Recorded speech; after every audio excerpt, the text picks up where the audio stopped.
And we're back after a brief break. South Texas Crossfire with your host, Attorney Joe Flores, and our sponsors, River City Hospice, 882-5900. Please give them a call and learn more about hospice, or visit them on their website, rivercityhospice.com, or Vasquez Flores Home Health, 881-9922, and ask about an exciting career in healthcare, helping others. With me, again, after the break, is Homero Villarreal. Welcome back, my friend. Yeah, and Homero is the editor-in-chief of the El Defensor magazine, and also on the website, the blogspot, eldefensor.blogspot.com on your screen, and also friend him on Facebook. We're here talking about the Catholic Church, the role of the new Pope, and the political ramifications, and also the effect of the Latinos worldwide on the changing power structure in the Catholic Church. So we're back, and we were talking about the Pope himself. Now, once again, for the record, his name is not Maria as the New York Times reported. No, it's Jorge Mario Bergoglio. Bergoglio. He is Italiano. He's Italian. His family were Italian immigrants to Argentina. Yes. Grew up in a Spanish-speaking environment. And he's Jesuit trained, yet he's embracing the Franciscan sort of deal. It's almost well, Latin America has always been divided into two extremes, and we're talking about even the Jesuit order has your libertarian theology school. Then on the other side, you got some conservative Jesuits, which is the Pope, of course, would be a member of the more conservative. And the Jesuits controlled everything from the spice trade to the silk trade in China. They had established, Macau. The early missionary movements. movements. Yeah, the Franciscans were more the dominant force when Hernán Cortés and the early conquistadores came into the Americas. In fact, they rewrote they burned most of the Indian literature, and it's sort of a contradiction now to have the paradox of having a Pope chosen from Latin America, where the Spaniards came in, the Portuguese, came in and dominated most of all the Native American population, and the way they did it was, of course, to Hispanicize their names. You had somebody like Cacamatzin, the famous warrior, and his name changed to Roberto Rodriguez. Given Christian names were Spanish names. Also keep in mind the early history back then, the early bishops and archbishops and so on in the Americas were appointed by the King and Queen of Spain, not by Rome itself. So, using that as a role in the Inquisition, of course. The Inquisition was also brought to the Americas. When you got to keep in mind the early history of the Americas is very violent. It was one of domination. It was one of imposing replacing that cultural belief and taking away the Indian or the Native American belief, or Native we're talking about everything from the spiritual to the political to the economic systems in place, which yielded the Latino culture. Yes, and now looking at it from a future, now present day. Well, the mestizo. Yeah, and the mestizo. The age of the mestizo. Like me, mestizo. A little Spanish, a little Indian, like most of us, and so we have today, and moving forward, we have today what we have is a conservative Pope that had the ear and still has the ear of many conservatives and very affluent people in Latin America, but yet he has those Italian roots that satisfies the European enclave, and so he's going over there, but he's also Jesuit, yet he's embracing the Franciscan, and they were at odds. 500 years ago, they were at odds, where the Franciscans and the Jesuits, especially in the Far East, were saying they were trying to vie for control in Japan, in Macau, in China, and their influence there, Hong Kong. So he is almost the, I would say he satisfies everyone. As far as when you're looking, he has the European roots, he embraces Latin America, and then he's doing the Franciscan, sort of embracing that, the humble and the sort of attitude towards being the Pope, Yeah. not the egalitarian sort of or the high throne. So, well, you know, so just, tell me a little bit about just a that. glimpse in Latin America, the early church, the early bishops, and they had a theocratic societies. Of course, they lived in palaces. You know, and they still do to this day, and certain areas. The thing is, the world is changing. The colonial communities of the day, of course, are dying out. Their old structures are being puffed away by the more educated, but their identity has the mestizo, especially, that is part Spanish, part Native American, which was neglected for so long and suppressed for so long. In fact, injected with self-hate, you know, that somehow he was less than European and Christian cultures. They did a complete psychological job in dominating. And back then, you got to keep in mind, let's say you had your patriotic system in Europe, in Spain, for instance.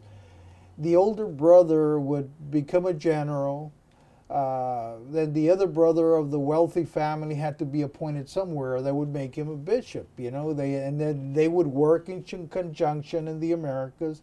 If you look at the history, and that's an awful chapter of the Catholic Church, because here you had the church participating in the direct violence, very cruel evangelization of the Native Americans. You know, imagine Conversion by the sword. You know, not submitting and being publicly being. You know, people were burned at the stake. You had the old Inquisition system.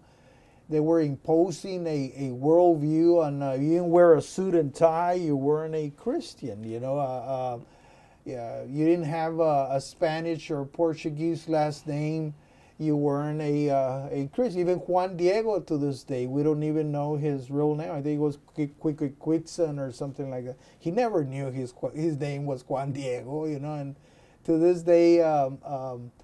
It's sort of a contradiction in history, but in reading some of the literature when I went to school, you would see the bishops communicating back and forth about El Día de la Raza. They wanted to declare in Mexico El Día de la Raza. And I've always supported El Día de la Raza, but I never really knew its roots, that some of these Spaniards, conquistadores, came in and had children with Latin American, with Native American women. And some of their children were mestizos. So thus, and some, a lot. Well, a lot, you know. But they couldn't inherit property. They couldn't vote. So the wealth, the ownership could not be passed on to generation. So they approached of course, the pontiff back then in the 1600s, 1700s. Continuing all the way up to the 1800s, I think, the Inquisition in the Americas. Eventually, they declared the pontiff back then, you know, had to submit to some of those wealthy families, and he came up with a papal decree that said, henceforth, you know, the mestizo, that is half Spanish and is a human being, you know. Thanks. Keep in mind, we weren't considered, mestizos weren't considered, they were considered half human and I guess half caste, so to speak. And, so you're saying that it was half caste? Half caste. The thing is that zooming in now, or zooming out from that chapter to the new chapter with the new pope. With the new pope is, now we have a pope where Latinos can generate a positive image of having a Latin American in such a high position. They also have a person they can approach and orbit and dialogue with on a regular basis to try and get more cardinals. Keep in mind, if you have 125 cardinals in Europe, where the Catholic community is dying, you have 30 in the Americas. What does that mean?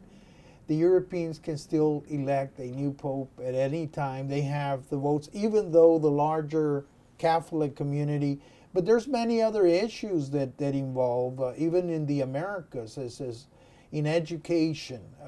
What role will the church be? We have over 50% of all Latinos that don't achieve more than an 8th grade education. That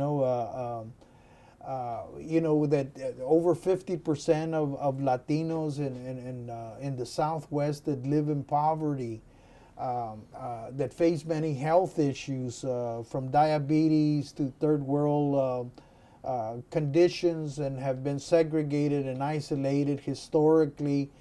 And many Latinos are saying, "Oye, we need to salir del pozo." We need to climb out of that hole of historical subjugation and into the light, and probably with a new pope, with a new Roma, because it says a lot to the psychology of the Latino. Because I talked about the early history.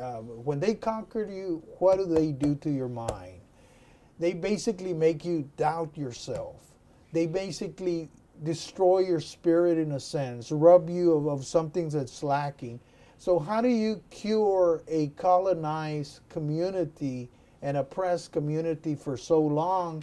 Well, the way you do it is they have to start looking at the world through their eyes, and in a more positive sense, about their history, who they are, how they exist, and their functional essence, that they're not half human and half beast, but they're complete human beings.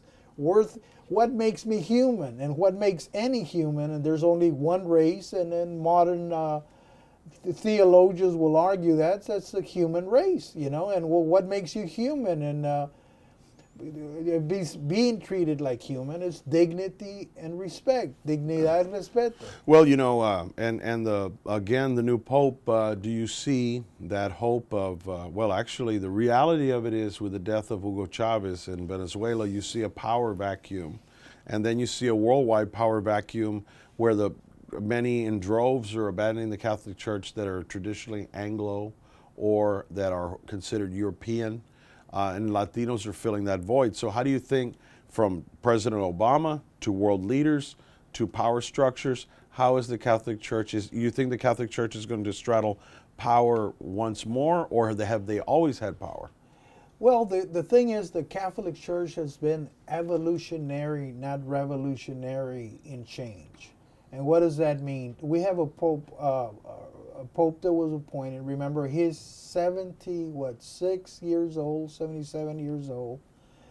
How much can he do? But by the time you reach 80, how functional will be the pope? So he has 3 or 4 years where he'll be basically function. And he's facing a crazy quilt of issues that is facing the Catholic Church community right now.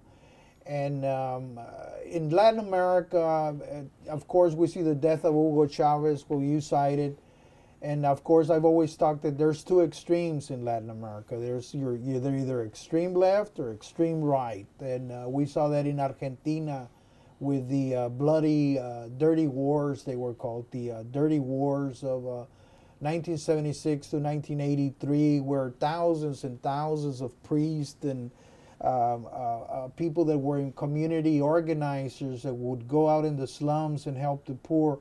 Remember, the Jesuit order has an order that supports using theology to alter the human conditions of humankind. Absolutely. There's been a lot of great things that the Catholic Church has done. Back then, this particular pope didn't see eye to eye. So in Latin America, he didn't testify in many of the trials. That's something they have against him. But he seems to be re-energized that he can have an impact.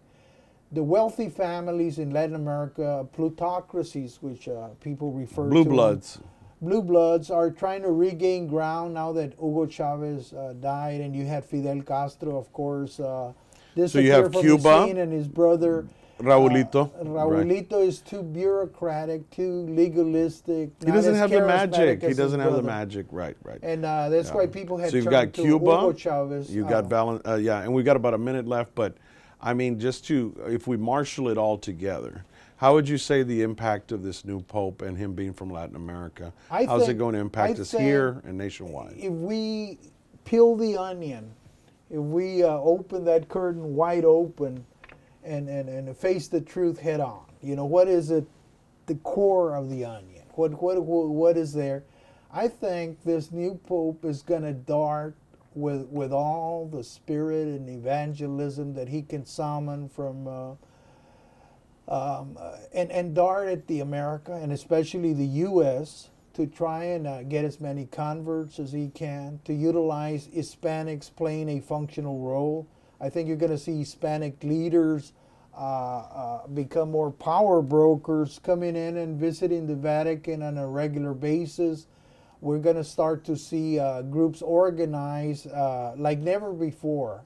We're going to start to see the mathematics of now institutional support for immigration. We're going to start to see a total transition that is, I mean, we're going to see that floodgate just boom, kicked open, because we have the spiritual leader of the Catholic community now realizing the impact, the history, the total transformation that Latinos are going to have in the Americas, and there's no stopping it, Joe. I mean, it's a force. When they defeated Santana here in the Americas, he said, "We shall return," but in numbers, this time, and it seems to be being realized, you know. Well, and you've been watching Homero Villarreal at defensor.blogspot.com, and also don't forget Facebook. And we were talking about the role that the new Pope is playing. We wish him the very best of luck. And we're also seeing the changing of America and the changing of the power structures that be in the whole world. So any last words? I think Africa, the Africans supported this new Pope. The Asian communities are going to finally get a sense, I think a higher sense of social justice is what they're demanding. And we're going to start to see prominent figures from all over the world. The Pope maybe speak Chinese, something we had never seen before. Well, you know, and there's a lot of exciting things going on. I know the church itself has been controversial in many ways, but it's also reached and educated and helped a great multitude of people throughout its history. Yes, and it's there. And well, my final point is just this, that I think there's going to be more accountability, more transparency, and of course this is America. This is the battleground where people will compete for Latinos, not only Catholics, but everybody in general, but Latinos in turn have to affirm themselves and build a better life for their families and a better future for their overall respect por nuestra cultura. Yeah. Well, and I want to let everybody know my own commentary, and I want to thank Mr. Villarreal for coming on. But testimonial, I walked away from a burning building when I was younger called my life, and God has helped me in so many ways. And I met a good woman that was Christian in her beliefs, and I want everybody to know, if you're not a part of the Catholic Church, but get in a good Bible-based church. Embrace Christ. Embrace God, and I think that needs to come back into schools, and I'm not afraid to say it here on this platform, that I think if we've seen billboards that say, if you don't believe in God, you're not alone. Well, why don't we put up our own billboard right here, right now, that says, if you believe in God, join the many. And I want everybody to know that, and I also want everybody to know that I encourage people, you don't have to be a holy roller, you don't have to be perfect to embrace Christ and accept Christ as your personal Savior. Get in a Bible-based church and embrace those beliefs and bring back the fundamentals to America, and I think we're lost without them. So this is Attorney Joe Flores reminding you to join us each and every week right here on South Texas Crossfire. Thank you, and God bless.